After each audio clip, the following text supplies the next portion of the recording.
And I probably need to get the whole thing that's well, because I can move the slides forward. Well, I'm sharing the slides, so you won't be able to move Okay, them. so welcome to Mastering Organization Readiness. This is Dr. Mario Wallace. Today is a lot of content that I want to share. I apologize for my screen. I don't know what's taking place with my video today. I guess it's because I'm using a hotspot. But so we have a lot of information to cover as it relates to organizational readiness. This is a unique topic in organizations that most leaders uh, find confusing and not and cannot figure out how to make it work. But today I'm going to show you through these slides how do you create organizational effectiveness by understanding how to align what we consider organizational readiness to a strategic plan.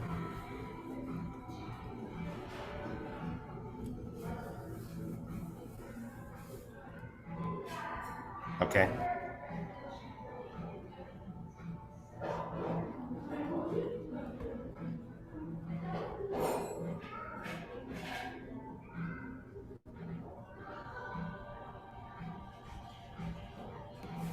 Are you Hello, talking? everybody.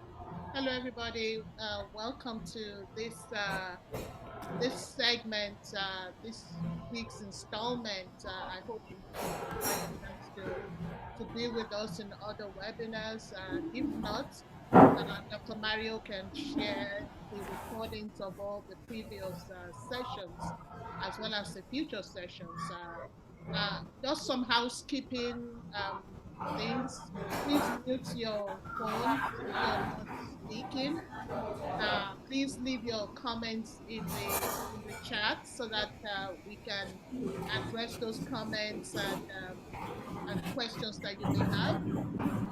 And in order to see you, so that we can highlight you during the question and answer session, please raise your hand. And most importantly, please participate, participate, participate, participate.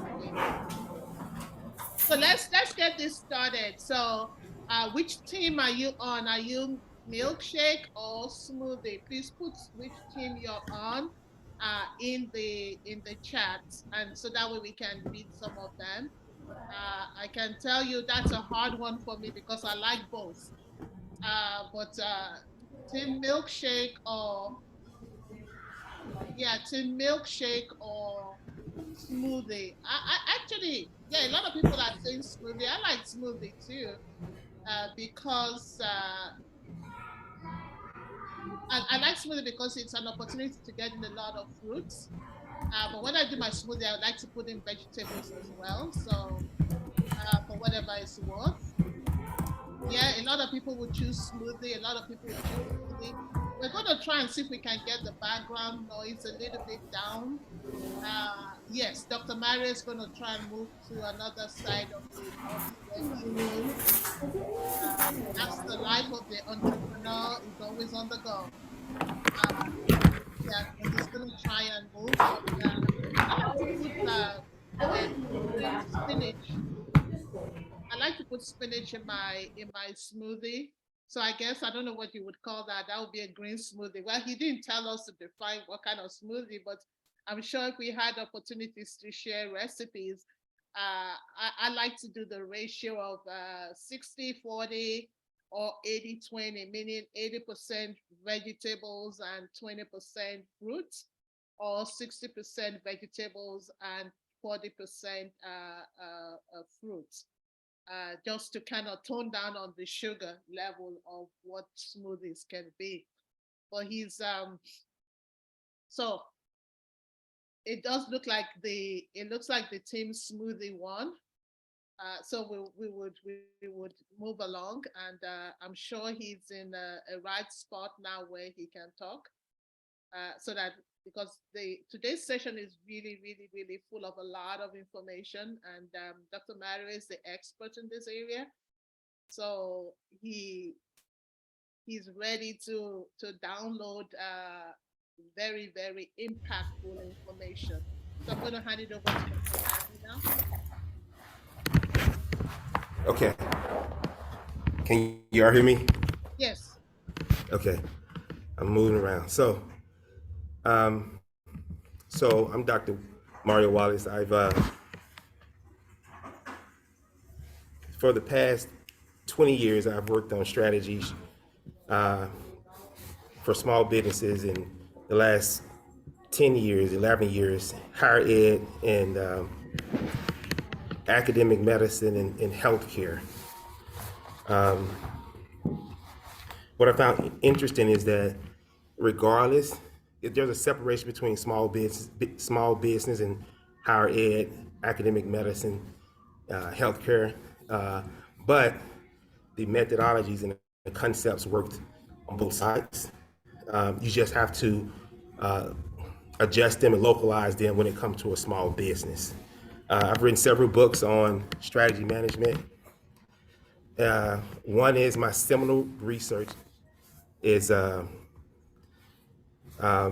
strategy spelled Adam. It just give you a detailed breakdown of the model that I use when I educate and teach leaders on strategy. The Unstoppable Leader is more process improvement. It teaches you different concepts of Lean Six Sigma and different management tools that you can use to create greater efficiency in the organization. Last one is the Executive Performance Journal. And I talk about that with more in detail as we get into the presentation. So today, the concept of organizational readiness, we want to talk about three things. What I want you to do when you walk away is to be able to explain what organizational readiness is, describe the four elements of organization readiness, and understand how to measure organization effectiveness and organization readiness. The thing about it is that,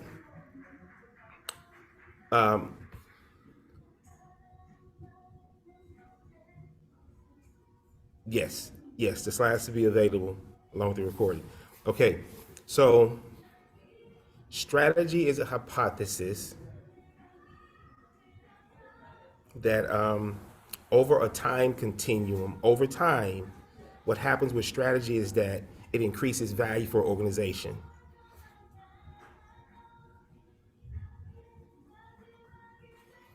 And the whole thing about strategy is if you're not trying to direct an organization towards some type of bold vision, then what you actually are doing is business as usual, right? Nothing changes in your organization, and people do the same things over and over and over again, which creates diminishing return on things within your organization. The goal is to identify a vision, point the organization towards that vision, and then create a strategy that supports that vision to drive value within your organization. And what happens if you truly create a bold vision, it creates what we call a value gap.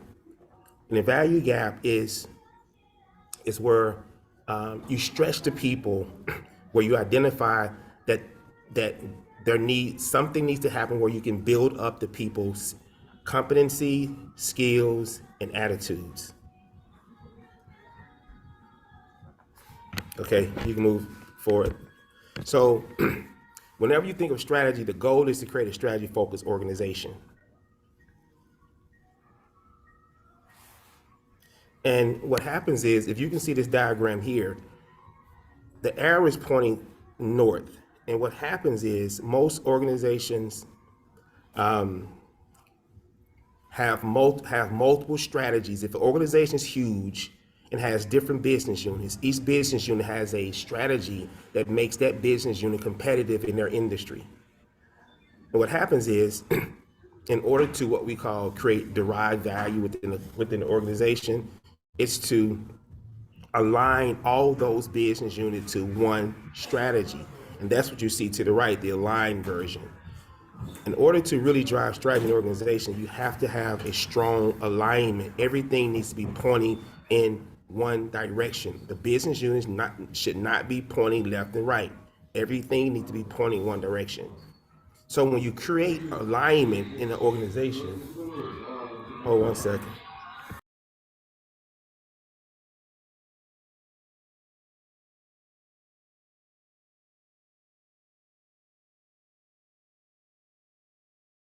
when you create alignment in an organization, what you create is economies of scale, strategically aligned business unit, horizontal integration, meaning the business units can if you have 5 business unit that operates independently, through the integration you can find things that they can share collectively to create better efficiency, cost saving for the organization, and alignment of resources. So integration is critical and very important. Then you cascade objectives and you try to build out a budget that aligns those strategic initiatives across the organization. And I'll explain that more in detail as we go into the slides. So this is the book that I referenced earlier. This is a book that I wrote. It's called the Executive Performance Journal. In the book, it walks you through the entire process of strategy management from the beginning to the end. So basically, it's something that gives you executive gravitas. If you're using it, it can actually elevate you in your organization if you're using the tool effectively. In the book, this is the model that I built the book, that I constructed the book around. And this came off the research that I did. So the book identifies 4 phases of strategy management: the analyze phase, the development phase, the execution phase, and the management phase. As you see at the top, it says pre-retreat. So what happens there at the top, it's the analyze phase is preparing you for to go to a retreat to develop a strategy. The development phase is preparing you to develop the actual strategy. As you go down to the bottom, this is post-retreat. So align, cascading, those elements should not happen at a retreat. They should happen after the retreat with a small group of leaders. And then when you get to the right where it says management, that's when you begin to manage that strategic plan as an organization after everything is aligned. So this presentation is about organizational readiness. And what we're talking about are intangible assets within an organization. And the 3 types of intangible assets are human capital, information capital, and organizational capital.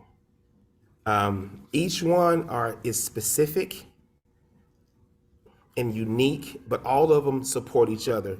So human capital is referring to the people. Do the people in the organization have the right skills, talent, and knowledge to be competitive and help the organization drive the strategy? Information capital is, do the company have the right data sources, has the right data sources, databases, information systems to be effective? And the last one is organizational capital, which is the focus today. Does the company have the right culture, the right leadership, alignment of people to the strategy, and employees' abilities to work collectively together and drive the strategy? So the concept is, what is organizational readiness? And let's be more clear about what this is. Organizational readiness consists of the company's culture, leadership, alignment, and ability to share knowledge. It's a derivative of what we call organization capital. And this is the least understood. When I said intangible assets, this is what I mean. People knowledge, culture, leadership knowledge, and information system is considered intangible. It's not something you can touch and hold.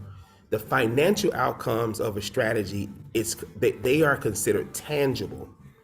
What we have to do better at as leaders is to be able to identify the intangibles and be able to measure them to drive value in the organization. What happens is most leaders don't know how to measure intangible assets such as people knowledge. How do I measure people knowledge to see if the knowledge of the people is really impacting the strategy? How do I measure culture to determine if culture is really impacting the strategy? How do I measure information systems to see if information systems are impacting the strategy? These are the most difficult measures to concepts to measure, but let's dive into it so we can understand how all of this works together. So when we think of organizational readiness, we think of, if you see the center of this particular diagram, this, everything needs to align with the strategic vision. Everything.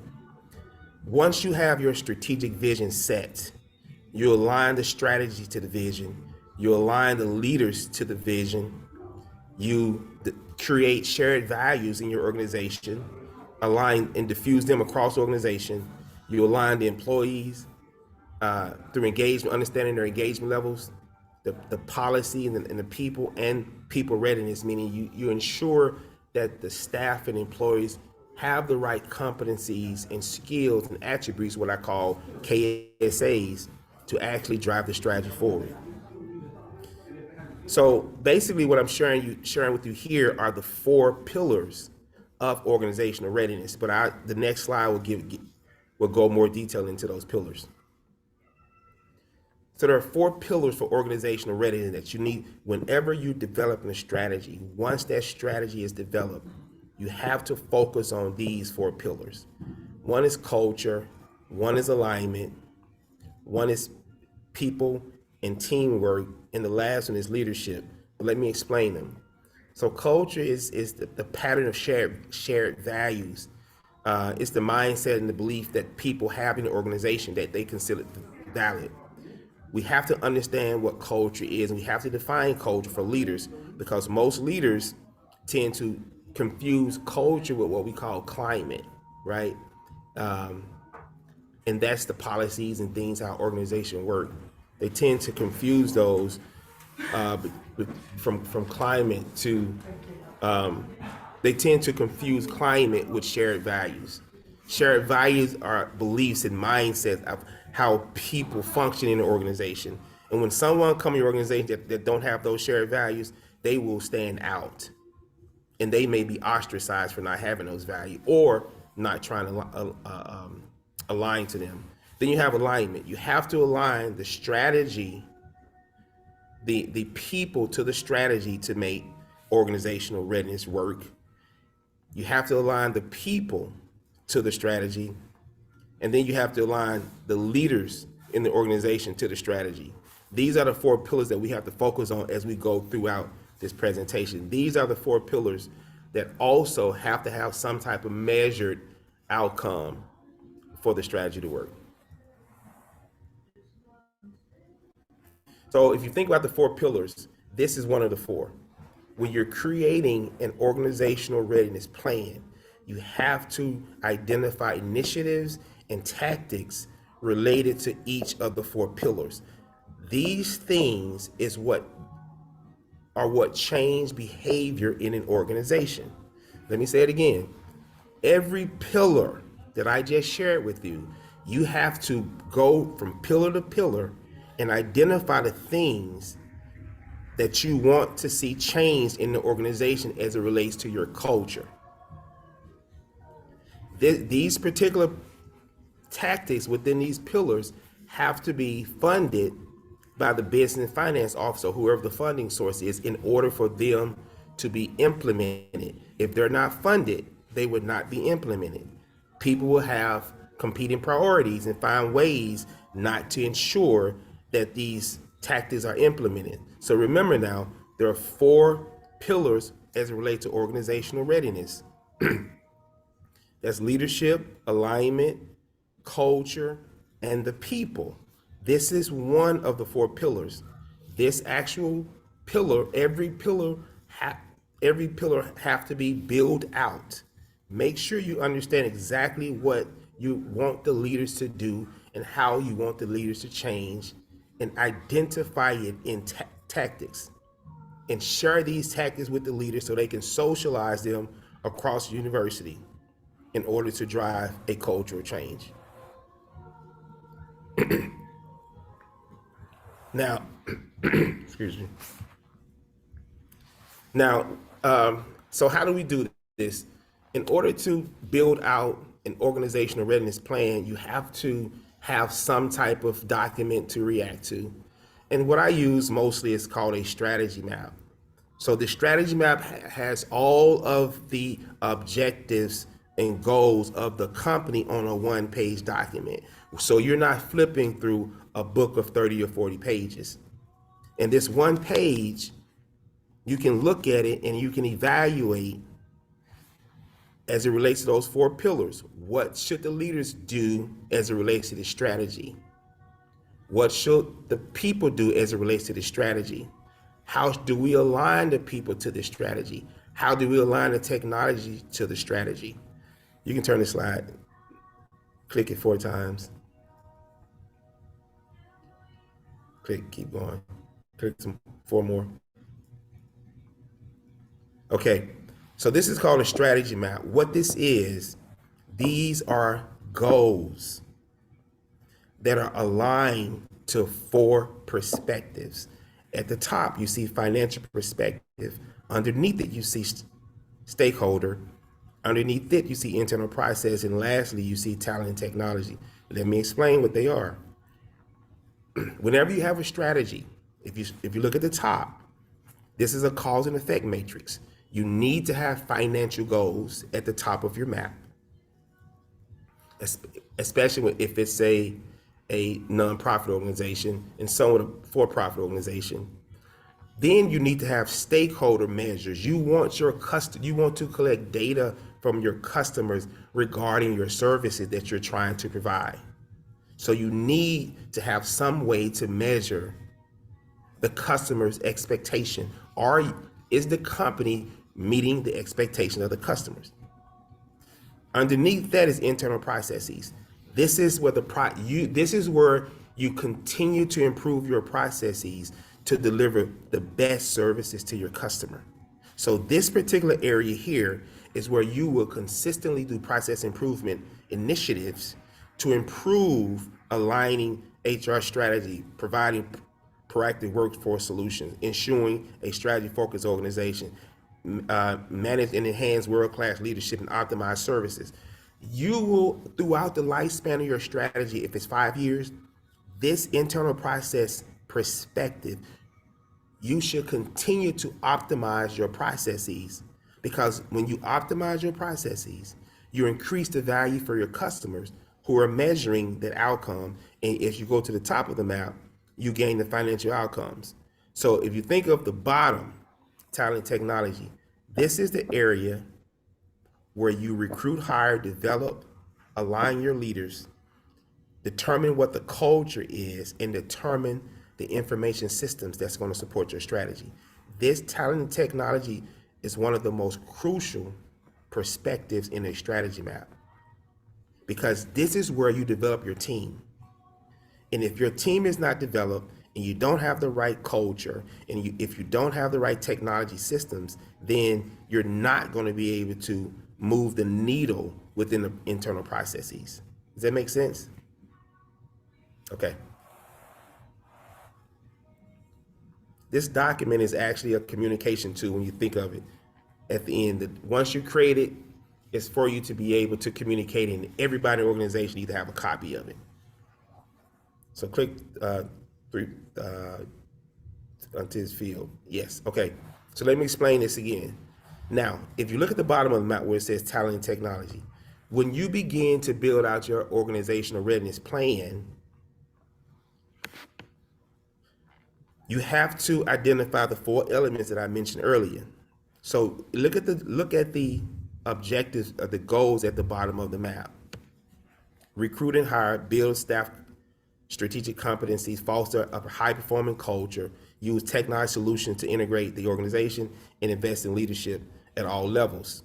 Now, what we have to do is to map those organization readiness drivers to those specific objectives. If you drop down on the recruit and hire, we have the alignment of people. If you go to the right of it, build staff strategic competencies, we have alignment of knowledge, skills, and attributes. We go to the right of that, as it relates to foster high performing culture, we have culture readiness, technology readiness, and leadership development. We have to be able to align the 4 elements of organization readiness to our strategy. And where we align to our strategy is at the bottom of the map. It only aligns to talent and technology. So we have to have the right objectives there in order to integrate organizational readiness to the strategic plan. Does that make sense? Okay. If anytime you have a question, please raise your hand so I can address it because I really want you to understand this information. Okay, Abby. So what does it look like? So how do we truly measure organizational readiness? I guess it's coming in different on your computer, Abby. Okay. So remember what I said when I first talked about the learning objectives of this particular presentation. Organizational readiness has to be measured, right? It's not just things that we talk about, culture, and we do these culture trainings, we do these alignment discussions. No, we have to be able to measure the outcome of those particulars, right? So if you look at the top, the first attribute is culture. The objective is to foster awareness, right? And internalization of the mission, vision, values, and so forth. So how do we do that? One measure could be engagement census. So what is the current target? 65%. What's the actual meaning? When I say actual, where are we today? Where do we want to be? So when we pull that engagement census, we will get data back and we will see where people are disengaged and people are satisfied, engaged. Our goal is to increase it to the target of 65%. The next one is called alignment. We think of alignment, it says align goals to incentives with the strategy at all levels of the organization. If we think of alignment, the measure is strategic awareness of leaders, staff, and employees. What I'm saying here is that whenever we talk to leaders, staff, and employees, we want them to be able to articulate how their work impact the strategy. We want them to be able to articulate it. So what we're saying, we will measure, we will send out an assessment, we will share the strategy, and we want to get feedback from the people to know how ready they are in understanding and are aligned to the strategy to actually do the work. If the people are not aligned to the strategic plan, your plan would not be fully executed. You're not going to achieve the expected values that you want from your strategy. Then we have teamwork to ensure that knowledge and staff assets have the strategic potential to share. And lastly, leadership. So we do know if leadership is not aligned to the strategy, and if leadership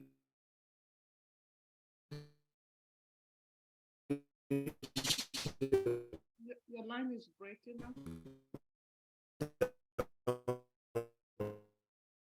Your line is breaking up, Dr.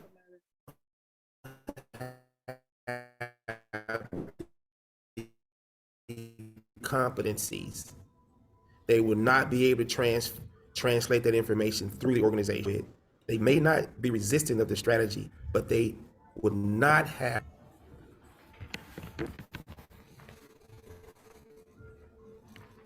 Dr. Abby, Your line was breaking up.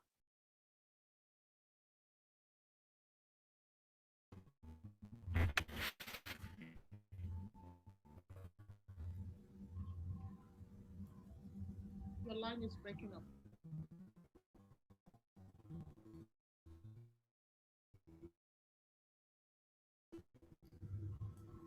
okay.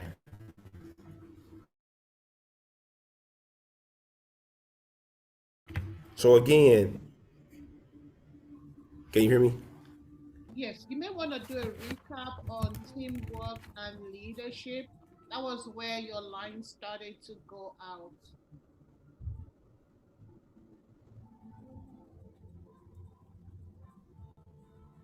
Oh, okay. So all. So can you hear me now? Yes, we can hear you. Hold on, let me see. Okay, so stakeholder pillar is it's called value proposition. What we're trying to do is understand the value proposition of the customers. What do they expect from the organization? And we determine the value proposition by actually doing focus groups with our customers so they can tell us exactly what they expect, right? If it's a hospital, they may expect value-based care. If and that's how they want their care to deliver. They probably want a more personalized experience or a custom experience. If it's a higher ed institution, the students may expect a different type of classroom structure, a different type of education, such as active learning instead of didactic learning. We need to understand what the stakeholders want in order to deliver them what they need. Most of the time, we tend to push things on our stakeholders that they don't want from us. We need to be able to give them exactly what they need and allow them to measure if they're achieving what they need to drive the actual strategy and organization.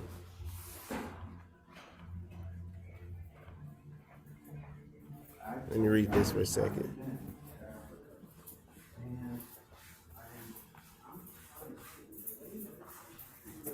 So the internal, and I'm responding to Laura.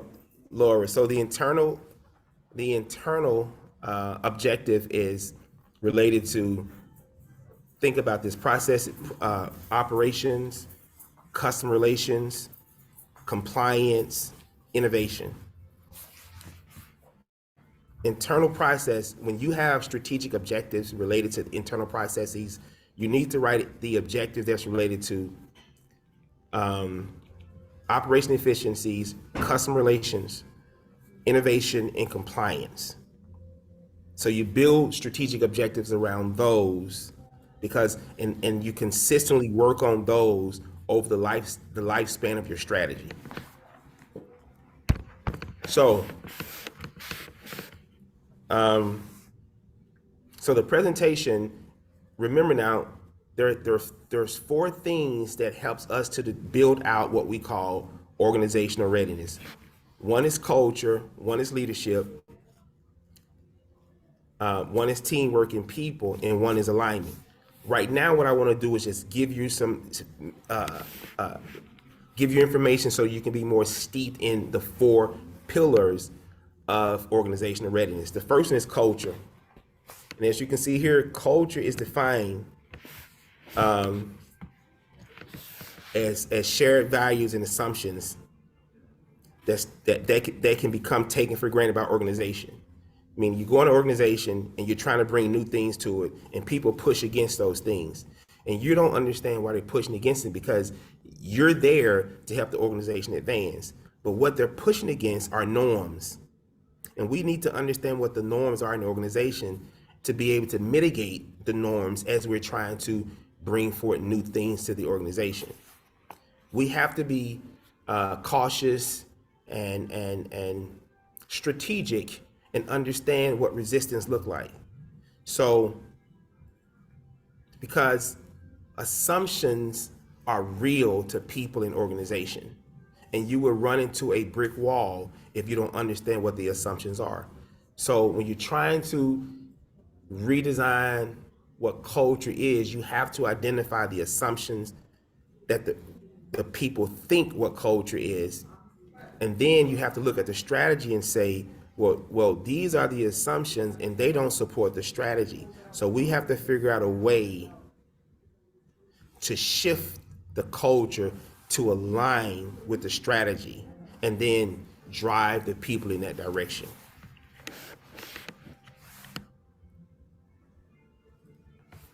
So one person, the author of culture, is called Egershine. If you read his book, it's one of the seminal books that most people who understand how to build culture, they actually read his book. And most of the books that are written today are basically derivatives and derived from his teachings. So what he says, culture is a group that can be defined as a accumulated shared learning of a group as it solves its problems of internal adaptation and internal integration, which work well enough to be taught new members as the correct way to perceive, think, and feel and behave in an organization. This is a good book. I'm sharing it with you to say this is a great book. If you want to get more steeped in culture, Edgar Schein is the father of culture. Then we have an offshoot. He's not a student, but he based his culture cycle on Edgar Schein's model. His name is James Heskett. His thing is culture can account for as much as 50% of the difference in operating profit between two organizations in the same industry, up to 50% difference in the operational profits of two different organizations. So culture has a true impact. Think of when we think of this for a second. Think of McDonald's and Chick-fil-A. You can walk into either one of those restaurants in the same industry and feel and see a different culture selling a similar product, but you can see and feel a different culture when you walk in. And if you think of Chick-fil-A, as it states, 50% of the difference in operational profits, you can best assure that you will be able to quantify that difference between McDonald's and Chick-fil-A. So this is Heskett's culture cycle. Basically what he is saying is, in order for you to drive strategy, you have to align culture.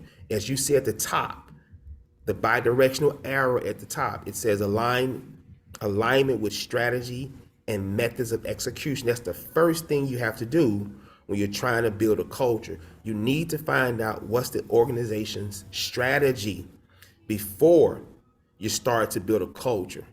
And what does that mean? An organization, if you look at their strategic plan, it's telling you what type of culture it wants. Is it a high-performing culture? Is it a discovery innovation culture? Is it an efficiency culture? Is it a safety culture? What type of culture are you trying to foster? It's stated in your strategic plan. So first, look at your strategic plan and then start to align the elements of the culture that you want to foster to your strategic plan. If you see the culture cycle, it goes from the top right all the way around. You have causes on one side, and if you do those causes, you will get the effects on the left side, right? If you set expectation, align to strategy,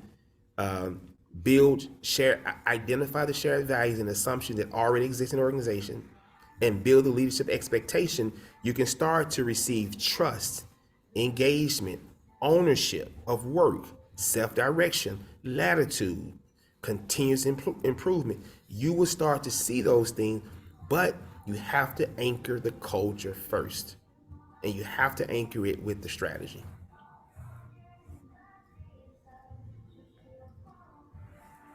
So leadership is the second pillar of organizational readiness.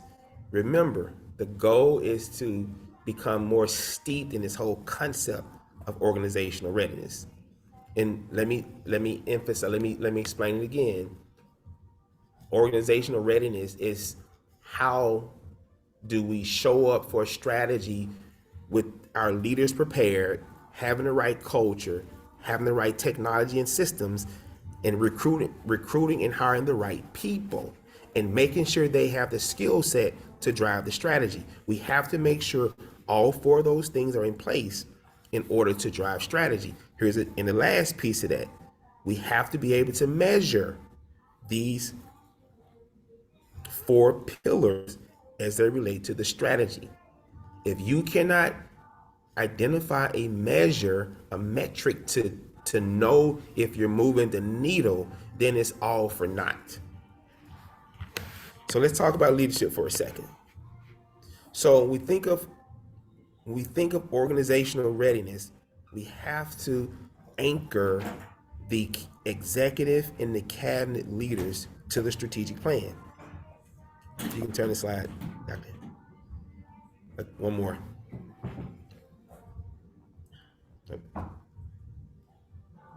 So what does that look like? So earlier I told you about, click one more time. Okay. So earlier I told you, when we think of organizational readiness, we think of the bottom, talent and technology. We focus on the bottom of the map and we connect the 4 pillars to it. Now, how do we tie the leaders to the strategy, especially the executives? They own the top of the strategy map. The leaders in the organization owns the financials. Maximize return on human capital, become the employer of choice, contribute to stakeholder value, maximize HR costs. They own this. They need to be on the hook for this work. Does that make sense? They have to own it. And what happens is when you have a strategy, most leaders are not on the hook for the outcomes of the strategy. They push the strategy work down into the organization, and the strategy eventually reside on the shelf in the organization. Meaning, the only work that's completed within the strategy is the work that was haphazardly completed by some people in the organization, because the strategy had no direction and it had no leadership guidance. So you have to anchor leadership to the strategy first. Okay. So how do we do it? So they own the top financial outcomes, but we have to anchor them. We have to tie measures and targets to those leaders in order for them to actually be held accountable. So what does this look like?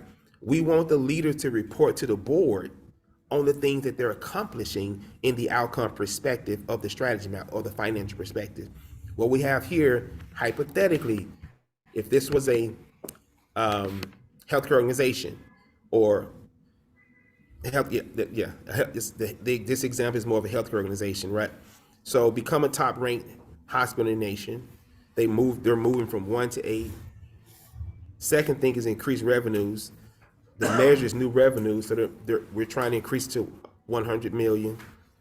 And the third thing is to increase shared value behavior impact score. So whatever the shared values are, we want the leaders to model those shared values. So how do we determine? Each leader will be measured on how they model the shared values, which affects the culture. So we are anchoring them with the impact score. And what we're trying to achieve is at least a 4.5 for each leader out of a 5. So each year we want them to be ranked at least a 4.5 is for when it comes to a shared value impact score.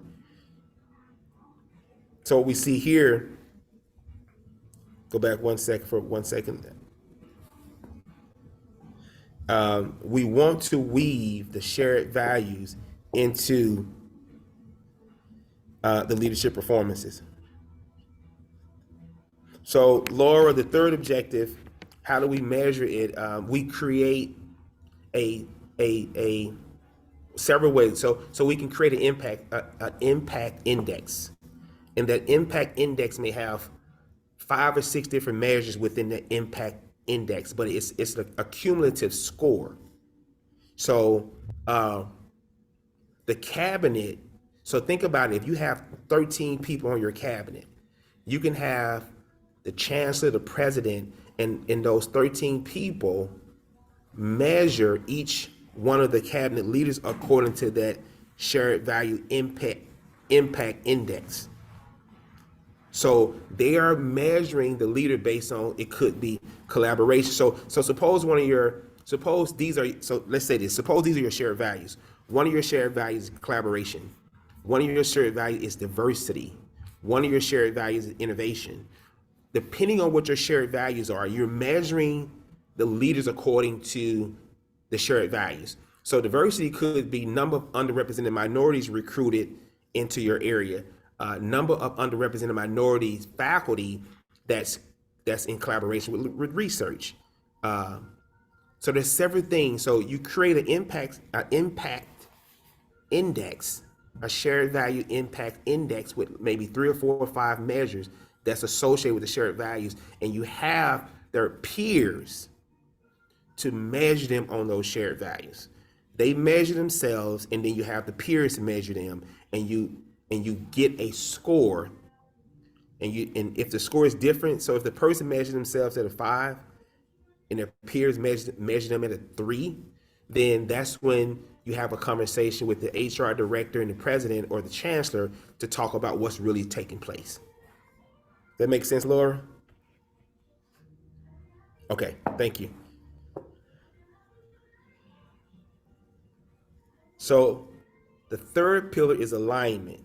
And this is a steep one. So we're gonna go through this and really, we gotta go through this one fast. It's really steep, but I'm gonna give you as much information as I can to center you in it.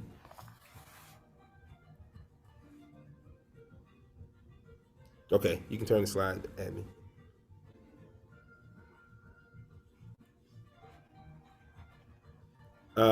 Strategic alignment ensures that the goals and plans of each operation and support function are aligned with the strategy.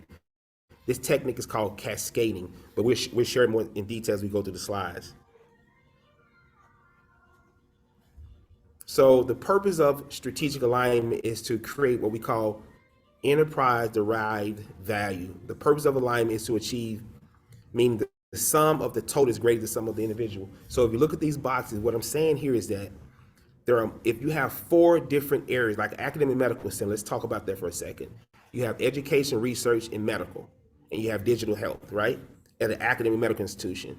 So that means that when we think of an academic medical institution, we think of clinical, education, research, and digital health.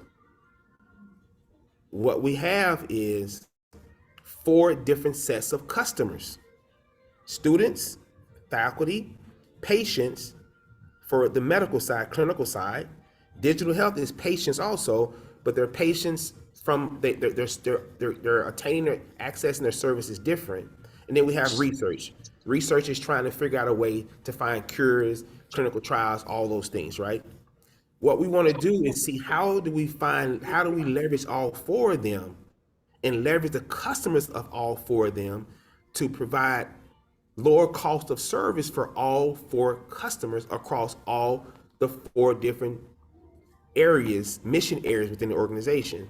So we have to look at that, because if we can do, listen, let's talk about how do we leverage it. So if you have a student that comes to an academic medical center as a student, we need to figure out how the student we can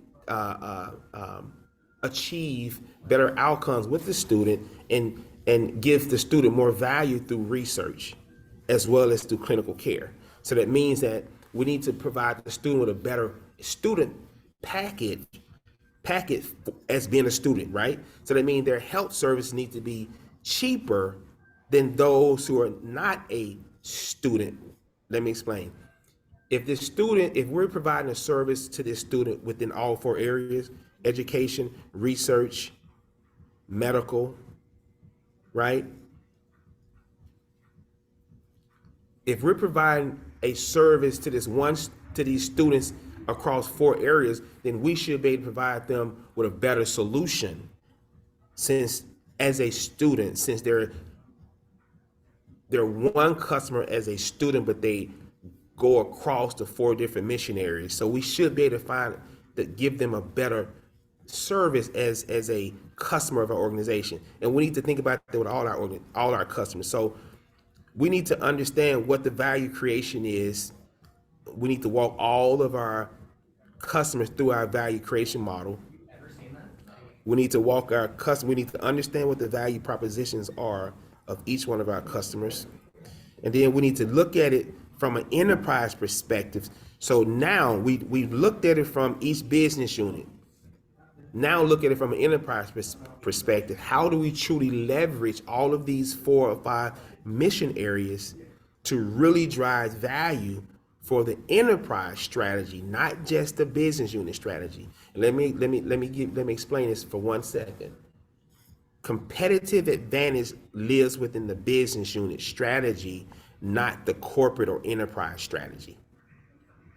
Competitive advantage live within the business unit strategy because the business unit is competing within its industry, right?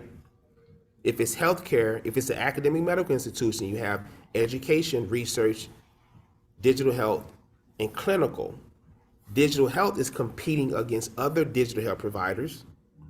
Clinical care is competing against other hospitals. Academic affairs is competing against other academic institutions. And research is competing against other research organizations for the same funding, grant sources, and so forth, right? Faculty, researchers. So you build a competitive strategy at the business unit level.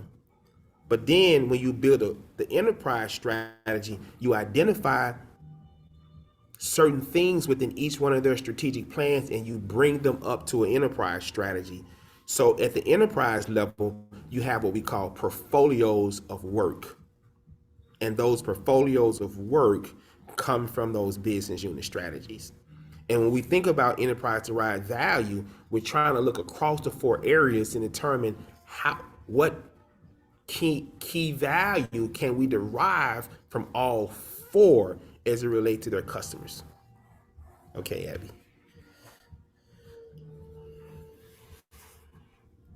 So what we gain when we think of enterprise derived value is what we call synergy.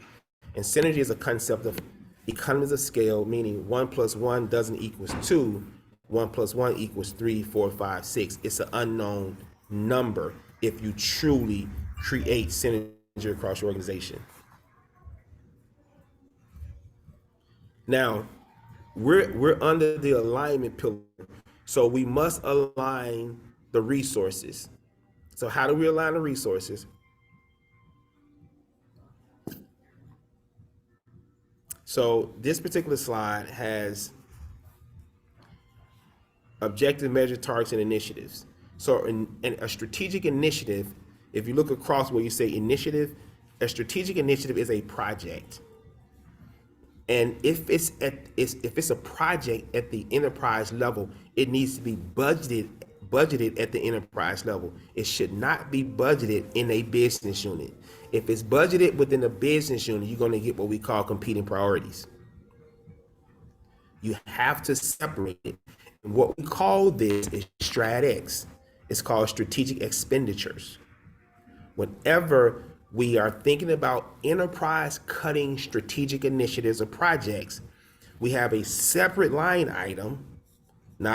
It does not come from different departments' budget. It comes from the executive cabinet who create a separate line item that funds strategic initiative. If strategic initiatives are not funded from a strategic concept, then you can guarantee that most of those initiatives will not be executed. Over a 2-3 year period, those initiatives will still exist. And when you go after 5 years of accomplishing your strategic plan, you will realize that you probably accomplished less than 20% strategy. So what you see here is just high performing, performance-based culture, climate, engagement scores. We have increased digital access to care. We have measures, engagement scores, shared values training, and number of Wi-Fi towers. We have the targets. But the only way that we can achieve this objective, we have to actually have a project associated with it in alignment. And that project drives this create a culture strategy and pressure the shared values against the strategic plans and identify 2.5 million. Those things drive those objectives to the target. You have to identify the right initiative to help drive that objective to that actual target that is trying to achieve. Does it make sense?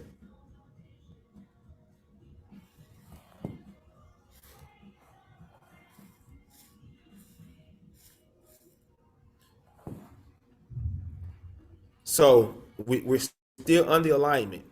So you think of when you see this particular slide here, what it's communicating to you is that you have financials at the top of the map, and you have intangible at the bottom. Let me repeat that, and let me add. I missed one word: tangible assets. At the top of the map, you have financial tangible assets, a budget sheet, equipment, everything related to a traditional financial budget sheet. Those are considered tangible. We've had balance sheets for over 50 years.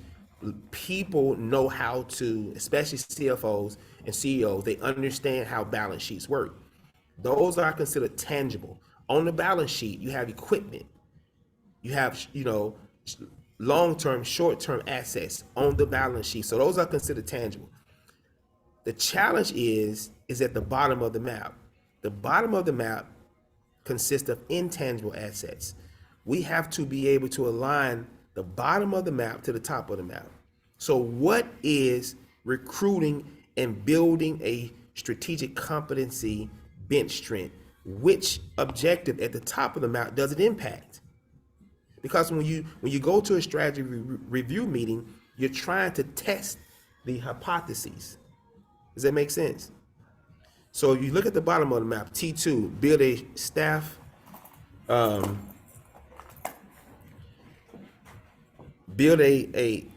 build staff strategic competency bench strength. If you look at the top of the map where it says maximize return on human capital development, that has a direct line to it. When we test the strategy and contribute to stakeholder value, when we test the strategy at a review meeting, what we're looking for is T2 impacting F1? Is T3 impacting F2? Is T5 impacting F4? What I'm saying is these are what we call, it's called hypotheses testing. We're trying to see if we have the perfect alignment. If we go to a strategy review meeting and we build the bench strength of our staff and we don't see maximized return on human capital investment, that means that we need to figure out what's going on. Why are we not seeing an increase in return on human capital investment? Maybe the training was not effective. Maybe we have the wrong leaders. Maybe we need to recruit. Maybe we need to develop. We need to think about that. If we think about becoming an employer of choice and we've determined the culture and we weave the culture through the organization, through the leadership plans, but we still are ranked poorly as it relates to employer of choice, we need to go back down to the talent and technology perspective and figure out what's misaligned, what's happening with our culture that is not driving value, what's happening with our leadership competency that is not driving value. We have to be able to test these hypotheses within our strategy in order to drive value within the organization.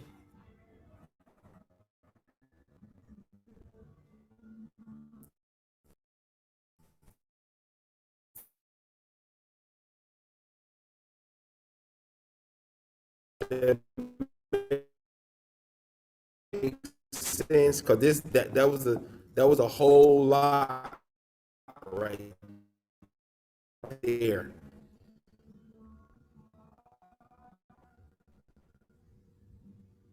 I want to make sure I'm pronouncing your name right too, Toya. I didn't hear you.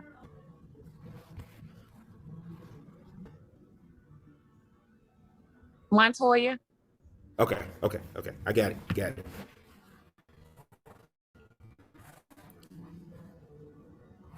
Okay.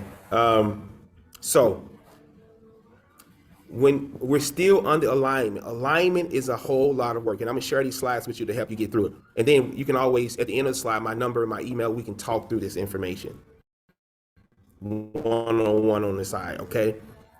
When it comes to aligning the people to the strategy, we look at the internal processes. This is where all the work happens. This is where process improvement exists. This is where efficiencies exist. This is where cost savings exist. You have to continue to work on your internal processes to drive higher value to your stakeholders. So how do you do it? You have to align the people to the internal processes, and you have to develop the skills so they can do the work. And we have to determine what type of work do we want them to do. Do we want to teach them process improvement, Lean Six Sigma? Do we want to teach them how to innovate, discovery? Do we want to teach them customer relationship skills? We have to determine what that looks like. So go to the next slide, Dr. Abby, and click it several times. Okay, go back. Okay, so what we have to do, remember, we talked about the internal processes. If you want to align your people to a strategy, you have to align them to the internal processes. That's where all the process improvement must take place in order to drive value to your customers consistently, right? So what do we have here? We have the strategic objectives across, horizontally across from P1 to P5. As you go underneath it, we have strategic job families. Strategic job families. That means what position in the organization directly is responsible for that specific strategic objective. The strategic job families could be 30 or 40 or 50 people within that job family, meaning they have similar job responsibilities. So we have to align the strategic job families to the exact location within the strategy that and hold them accountable for the work as it relates to that responsibility. As you go down another tab, a strategic competency profile, now we have to identify what are the strategic competencies, what I call KSAs, knowledge, skills, and attributes that the people who are aligned to a specific part of the strategy, what are the KSAs they need to have to achieve it, to be successful in the work. See, what happens is most organizations don't align the people to the strategy. And when they don't align the people to the strategy and they do not assess the KSAs, again, knowledge, skills, and attributes, then the strategy normally fails. Okay? So what we have here are competencies. You identify the competencies, you identify the amount of people who are in that strategic family, and then you assess their knowledge. At the bottom, you have the readiness score. Basically, we're saying that the 10 people under the aligned HR planning with the institutional strategy, we're saying that those 10 people scores collectively came back at 10%, which is red, meaning that they're not ready. We cannot launch the strategy because they're not ready. We have to make a decision as a leadership team. Do we need to recruit people in who already have those skills, or do we develop these people? We have to make that decision then. Let's go across. The next one says that out of the 50 people, 80% of there's 80% ready. We can go ahead and launch this particular part of the strategy. But as we go across to the next two, those two are caution, meaning they're at 50%. Some people are ready, some people are not. Half of the people are ready, half of the people are not. We have to make a call. Do we go forward, or do we seek to recruit, or are we willing to develop? Remember now, if your competitor has a similar product that the competitor is taking to the market, you don't have time to develop your team for 18 months in a new competency, because your competitor is going to push their product to the market, and we know and we've seen the experience of those things happen across industry today. This is very critical to aligning the people to your strategy. Okay. Okay, Ed.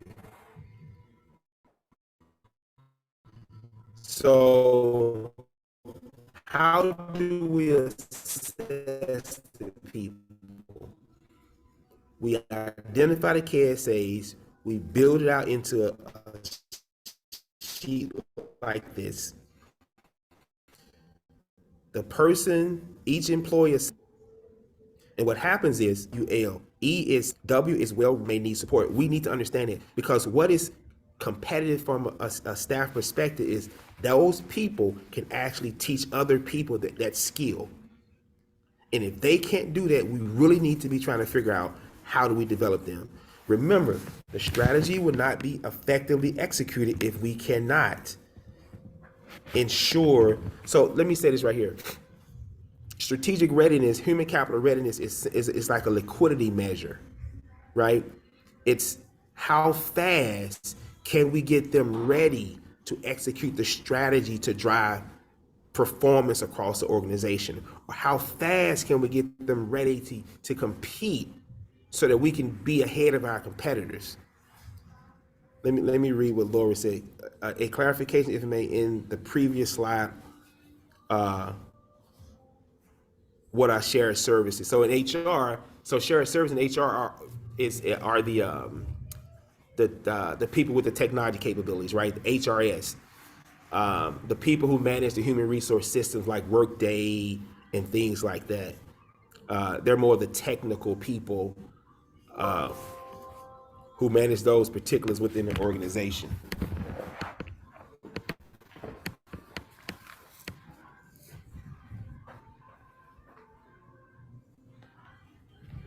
Oh, 1 second.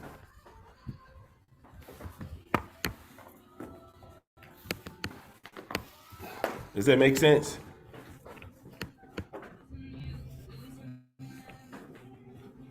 Oh my God. Oh, 1 second. I'm looking for something.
Okay.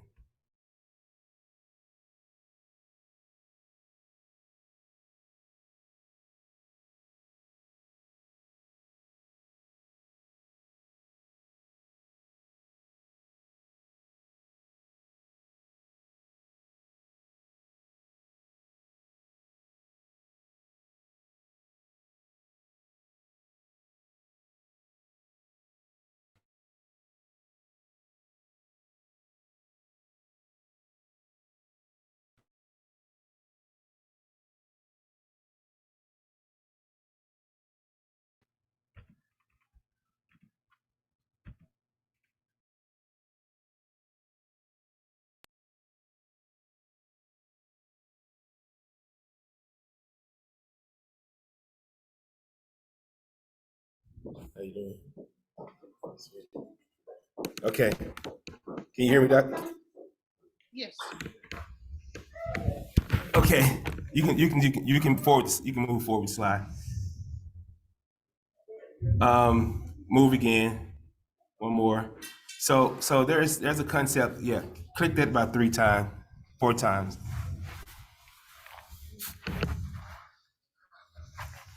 So let me say this: because of all of this intermittent things that's happened today, I think I want to try to present this again next week. If we can get a vote from everybody, I wouldn't mind doing this one over because of all the interruption today. But keep clicking. All right. So there's a concept called strategic risk. We think of strategy. What we have to do is to identify the risk within the strategy. And what these are risk numbers, right? The impact of the risk from low to high. So we have 9, 8s, 12, 20s, 14s. So you go from low risk to high risk. What we want to do is on our map, we want to be able to communicate what the risk is and what a risk lies with our map. Think about this. We have 3 different departments that focus on risk within the organization. We have compliance, enterprise risk, and audit.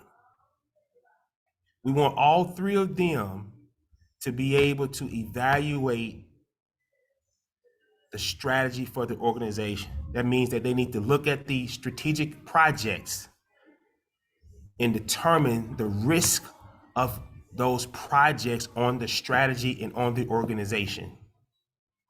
They need to rank those risks. And what happens is, as we work on them, these risks the colors need to go from red to green. When you mitigate risk, the colors are changing from a red, a orange, a yellow to a green. As long as that color is red, that means that the attempts to mitigate it is not effective. What we want to do is to see that the risk is being mitigated. So the risk office, the enterprise risk office, the compliance office, and the audit office will be communicating to the board and to the cabinet and to leaders across the institution about where the risk is. You have to have risk in all strategies. That's stretching your organization, right? That's taking you have to be able to stretch. If you're comfortable, you don't have risk, then you don't have a strong strategy. But the thing about the risk within your strategy is to be able to mitigate the risk. You cannot allow the risk to happen. And if so, the concept is called a contingency plan. If the risk gets so severe, you shift from plan A to plan B to a contingency plan.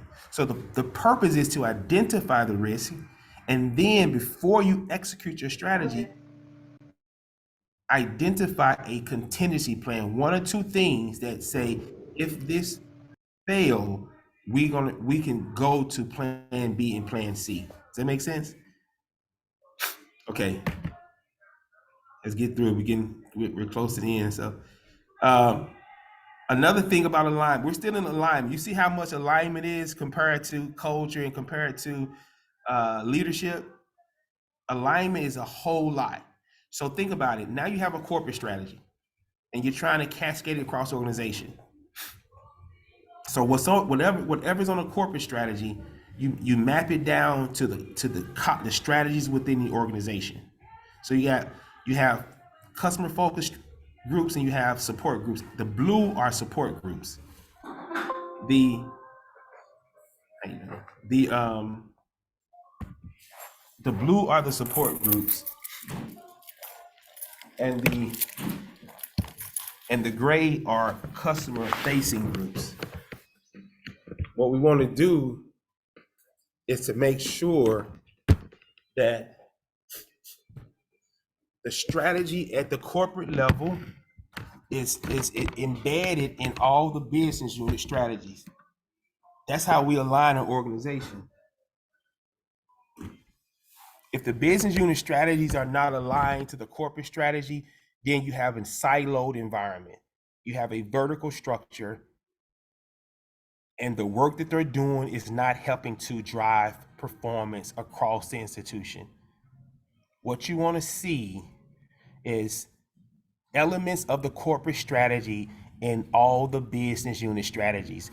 The elements may not be the same because each business unit does different things, but you do want to see those elements reflected in those business unit strategies. The support units support the business unit strategies through service level agreements. What can I do to support the college as a human resource department? What can I do to support the business finance as a human resource department, or research or advance as a human resources department? That makes sense? So that's what a support unit is doing. Support unit is trying to support the customer facing units, the colleges, the finance, medical centers, research, advancement, and so forth. Okay.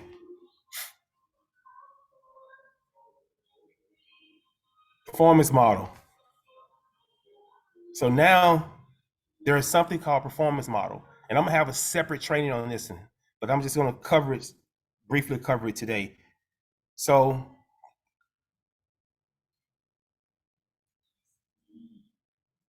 okay, so a performance model is this. So you see the internal processes, and I've mentioned to you earlier that the internal processes is where the process improvement takes place at. As it relates to a performance model is, well, what are the activities that I need to do every day that drive performance in this strategy? What is my work? I understand what my CEO is saying. I understand what my chief human resource officer is saying. I understand what the CFO and the chief research officer is doing every day. But what should I do? What you have to do is create a performance model around your strategic objectives. You create a performance model. You identify the activities that you do as it relates to the strategic objective. Let's look at one for a sec. Look at provide proactive workforce solutions. If you look at provide proactive workforce solutions, so we're saying, what do the human resource business partners have to do every day as it relates to this objective? So if this aligns with the human resource business part, what do they do every day? Provide proactive workforce solutions. So every day they deliver data-driven decisions, not anecdotal. We don't want intuition, anecdotal information. We want evidence-based, data-driven information. So that means that from this point on, with this new strategy, they will be evaluated on how they deliver evidence-based information to their customers and not intuition, gut-based information. It says provide strategic guidance, operational guidance. Is how do they provide operational guidance every day? That's their measure at the end of the year in their performance appraisal. And then the last one says provide customized collaborative solutions. We need to be able to measure the amount of effective custom solutions that they were delivering. So this performance model leads to their individual performance appraisal at the end of the year. So now their appraisal is aligned to the strategic plan. It's not just one-off things that they are doing. It's strategic in intent and in nature. So once you create the strategy map and the internal processes, now you have to identify the activities that the people will have to do in the organization that they know they're doing every day to drive strategy.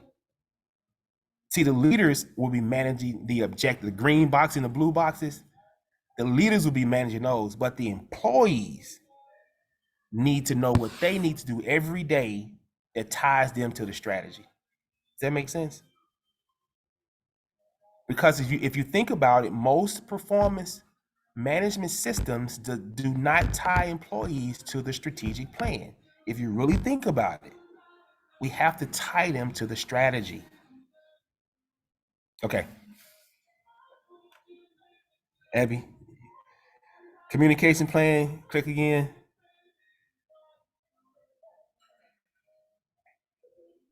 So now after after all the strategy review meetings that they have, we have to be able to communicate a message to the people. Whenever we report out on the strategy, that message has to be aligned throughout the organization. And what this is doing is aligning key measures and metrics, right? So when after a strategy review meetings, we want all the leaders to communicate the same message. If they're communicating to the media, to the stakeholders, to the board, we need them to walk away with the same message. So that's why this is important. Okay. And this is just a model of how they do it. Go back for 1 second. I think Rachel, I think she was looking. This is a model of how they put together their communication plan. Who is the targeted group? What's the message they want to send? What's the medium? Who is the sender, and what's the frequency? You got to break it down so they can know exactly how to do it. Okay, Abby. No, change. Come on, click again. So this is what we call change management. Now, whenever you implement a strategy, it's impacting, it's driving a change in your organization, and we need to understand that we are driving a change, and change is not just about communication. It's about assessments. It's about understanding. It's about people logistics. So how do we move the people through the organization we've aligned a performance plan to the strategy? They've never had that before. We align human capital readiness to the strategy. They've never experienced that before. It's a lot of things that they haven't experienced that creates change, and change is resistance, is behavior change. So how do we align the behavior to the strategy? We have to mitigate the risk. So we have to know how to assess the risk and drive the people from initiation to transition to the future. We have to know how to do that. And I have some documents to show you how to do that too. There's some leadership assessment documents, and there's a employee, an ad card assessment to assess the risk, the barriers to risk of the people. Okay. Now, this is change. This is how, when people go through change, so just imagine all the F's are people. And when people go through a poor change, when they get to the opposite side, it looks like what we see on the left. Not all the people came. A lot of people left the organization. A lot of people resisted the new way. You know why? Because we didn't effectively manage them through the change. That's managing the people side. Project management is managing processes. Strategy management is managing a strategy. Change management is managing people, emotions, feelings. That's different than a process. That's a human being. So we have to understand how to manage a human through all those emotions, because everybody's emotions will be different. But there's an assessment that I can share with you to show you how to do it. Okay. This is change again. So we're saying the object of change in culture is to increase. If you look to the left, we have strategy execution, and to the right we have engagement. The goal of strategy is to increase a high level of strategy engagement, strategy execution. And how do we get from low to high? When people first hear about strategy, hear about change, they are not accepting. You see at the bottom left, as they go across, they get to accepting. But how do we get them there? We have to diffuse change strategies across the organization, and then we have to diffuse culture strategies vertically. If we're managing people through these three phases: initiation, transition, and future, with the right change strategy, we can change behaviors. As we change behaviors, we increase engagement levels, and we increase strategy execution levels. Does that make sense? But we have to be effective in how we execute change. And let me tell you something, most organizations don't even care about change management. And they wonder why their strategies or their initiatives are never fully optimized. It's because of lack of change management. We have a surplus of project managers and only one or zero change managers. When you move an organization through change initiatives and culture. Okay.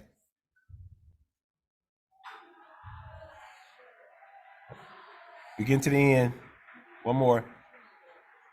Now we have to align the strategy. So the governance calendar is to align all the leaders in the organization to when these meetings are scheduled for strategy and operations. So you have to have a governance calendar to align everybody to the meeting dates across the organization. When is the strategy review meeting? When is the initiative portfolio meeting? When is the annual budget? When is the performance review, the quality review, process improvement review? When are those dates? When we're looking at data. This calendar here is called the governance calendar. The cabinet, the executive leader, senior executive leadership team manage this particular calendar. The board knows when this calendar is. You can even have a board meeting added to this calendar. Yeah. Okay. We're getting to the end. People and culture. People that foster great potential in organization is that of their collective knowledge. Let's see what that looks like. It's the last pillar, and it's very short, and it goes back to this. So we've already talked about this one. I guess I got it in two places. Here is just how do you map the people to the strategy? It's through a performance model. It's through the activities that they do. That's how you map them to the strategy. This is what drives performance. Remember now, at the local levels in the organizations where the work happens, the cabinet, senior leaders provide the change in the strategy and the new technologies. But who do the work? The people at the local levels do the work. So we have to make sure they align to the strategy, and we give them what we call a personal scorecard. We take those boxes. We take for each person. We'll look at these and take 3 or 4 boxes and give it to each person, the boxes that they need to work on, and they have that as a personal scorecard. They keep that on them every day. We basically put them on the back of a lanyard, like an ID card, and they can look at it every day and know exactly this is my work. So basically, if I'm developing strategy for your organization, when I walk in your organization to see if strategy work, I'm not walking in to meet with the board first or the senior leaders. I'm going to find an employee who's just walking around the hospital, the academic medical institute, the manufacturing, the warehouse. I'm just going to walk around and I'm going to find some innocent person in the break room. And I'm going to ask that one person, tell me the work that you're doing right now, how does that support the strategy? And if that person can't articulate how his and her work support the strategy, then when I go to the board or when I talk to the senior leaders, I'm going to tell them that you're not doing a great job at diffusing strategy all the way through your organization. I just met 4 or 5 people and they could not articulate to me the work that I saw them doing, how it support the strategy. It has to be diffused all the way to the lowest level effectively. Okay, Abby. This is just a good visual for you so you can see how strategy guides it guides an organization, how culture drives an organization, how change is the people path in the organization, and how communication is the messaging path in the organization. All of them have a different path, but they must align together to create the results that wants to be achieved at an organization. These are the key factors. So this one here is back. This we're circling back around to the beginning. The presentation we call organizational readiness. Organizational readiness looks at several elements. Think about when okay. I can see. Okay, I see. Okay. Shared values, leadership, people, information system, and policies. Remember now, the goal is how do we connect that to our strategy? Culture is just one piece, that's shared values. But you got leadership, people, information system, and policies, right? So remember, organization readiness have to impact strategy management. But how do we do it? When you look to the right and to the left, you have to have a change manager driving the mitigating resistance. You have to have a project manager managing the project's timelines. You have to have a culture practitioner who's driving the culture throughout the organization, weaving the cultures into the leadership performance plans, into the human resource information systems, into awards, all that has to be weaved throughout the organization. But how does it work? The project manager and change manager have about directional relationship. They have to work with each other consistently. Because think about this for a second. If the project manager they manage processes, right? So if the project manager is moving too fast on a lean project or any type of project, if the project manager is moving too fast and the people are still resistant, the change manager can actually share with the project manager, hey man, or hey sister, you're kind of moving a little too fast. The people are not ready at that stage yet. Dial back a little bit. Let me continue to work on the people side. How you doing? Let me continue to work on the people side in order to drive change in the organization. Because if we're focused on the project side, which is the process side, we're not focused on the people side, which is the change side. Remember now, processes don't have feelings and emotions. People do. We need to address the feelings and emotions of the people to drive them through the change within the organization. Okay, let me see. Think about when I worked for the VA hospital, I can see why the systems and employees were so, I get you. You can see why they were so disconnected. Yeah. Okay, we're done. We're at the end. These are just a few questions. Now listen to me. Since today was so intermittent with the next week is it's change management, but I can push that one. I can push the change management to a different date if I need to go back through this in a better environment with better internet connection, so I can go through it slower and to be able to effectively talk through it for you, and so that you all can give me feedback. So you all can send emails to me, and if you think that's the best way, I can definitely do that for you. So go back one, Dr. Edme. So these are the dates so far for next week: change management, alignment, performance management, mastering strategy maps.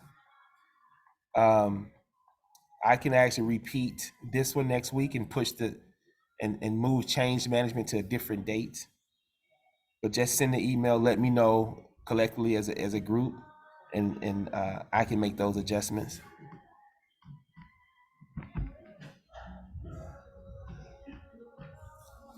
So, and here's my contact information. You can reach out to me and contact me on those numbers. And again, I am available to answer your questions if you want just one-on-one questions based on the content. These are some of the books. Now, the book that says La Hermosa Mente Extragia, the colorful book there. That one is not published yet. That book consists of visuals, nothing but, and the visuals are in art form. So paint artists actually painted them, and it's art. And those visuals will be in the book. It will have a caption that explains what it is. And basically, what I'm trying to do is say, if you can, I'm trying to simplify visual to the point that you can look at the visual and know how to do the work. That's exactly what that is. So that will be out, should be out next month. And it's going to consist of 20 different visuals and explanation of what those visuals are, um, for you all to actually look at and use in organizations. And all of them, all these books are on Amazon. So, and then lastly, I have to All Things Strategic Club, which is on Mondays bi-weekly. I have to get. I'm about to get those back on the calendar now, and that's on Clubhouse. Okay. Lastly, can we see the emotional footprint from a scale from -10 to a +10? And what did you find interesting? And you put those in the chat.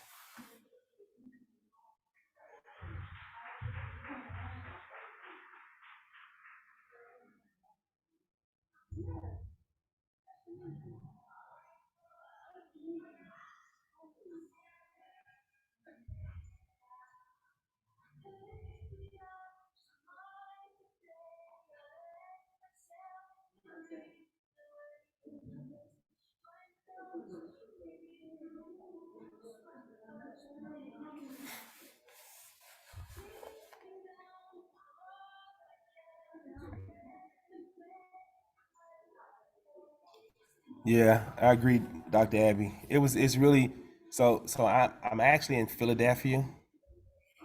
Don't know how I ended up in Philadelphia overnight. I supposed to be in Buffalo, New York. So so I'm in the hotel and they didn't and they told me that hotel.com canceled my actual uh reservation. So that's why I'm in the lobby.